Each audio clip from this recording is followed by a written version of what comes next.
प्रश्न 6 देखते हैं।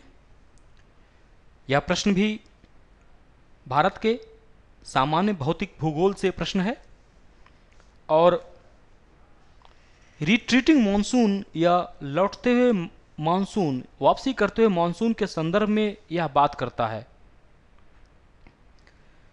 रिट्रीटिंग मॉनसून या लौटता हुआ मॉनसून, उसके कुछ लक्षण बताए गए हैं और पूछा गया है कि कौन से लक्षण सही हैं। तो हम विकल्पों को या कथनों को देखने के पहले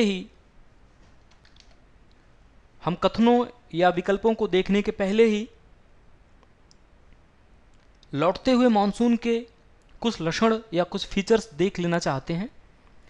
रिट्रीटिंग मॉनसून जो होता है वह मेन मॉनसून के पश्चात प्रारंभ होता है, अर्थात एक तरीके से भारतीय प्रायद्वीप में या भारतीय उपमहाद्वीप में जब दक्षिण पश्चिम मानसून कमजोर पड़ने लगता है,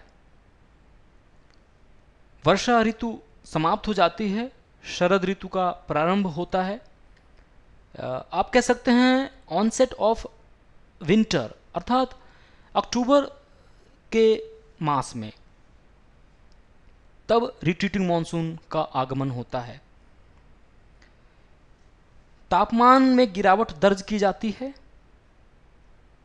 आसमान स्वच्छ रहने लगता है क्योंकि दक्षिण पश्चिम मानसून समाप्त हो चुका होता है, और क्लाउडी स्काई अर्थात बादलों वाला आसमान नहीं रहता, क्लियर स्काई रहता है। क्वार कार्तिक का जो महीना है वही समझ लीजिए। हल्की हल्की शीत पड़ने लगती है, अर्थात धरातल जो है वह मॉइस्ट एंड वेट होने लगता है, शरद ऋतु का आगमन हो जाता है।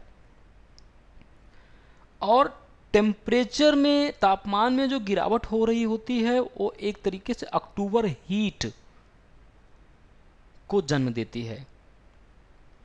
इसके अतिरिक्त निम्न दाब का जो क्षेत्र है वह बंगाल की खाड़ी की ओर शिफ्ट हो जाता है, जिसके तहत चक्रवातीय दबाव का क्षेत्र बन जाता है बंगाल की खाड़ी में, और उसके कारण भारत के पूर्वी तटवर्ती भागों में उड़ीसा से प्रारंभ होते हुए दक्षिण की तरफ चक्रवाती तूफान आते हैं।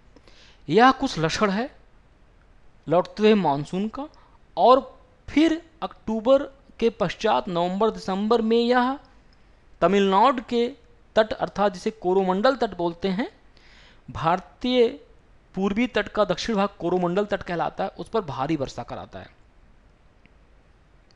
अगर इन सब लक्षणों को हम देखें और फिर अपने प्रश्न को देखें तो हम पाते हैं कि तीनों ही कथन सही हैं और विकल्प डी सर्वश्रेष्ठ उत्तर है इस प्रश्न का। प्रश्न 6 का विकल्प डी सर्वश्रेष्ठ उत्तर है।